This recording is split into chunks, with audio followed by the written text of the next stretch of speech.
The baby frog emerges, adorable and innocent to the world. Truly God's best work to date. But oh no! A hungry lioness has spotted the frog. No! You lion! The baby frog runs for its adorable infant life! Why are you people just watching this happen? Help The it! lion nearly catches the frog, but the frog makes it into the water just in time. And lions don't do water. Thank God.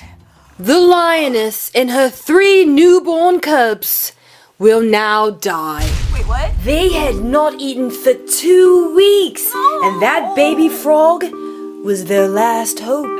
But no, I didn't mean for this. Their deaths will be slow and painful, as is life on the savannah. We'll show you after this commercial break. Thank God for commercial. I can't take anymore. No! Hey, no! No!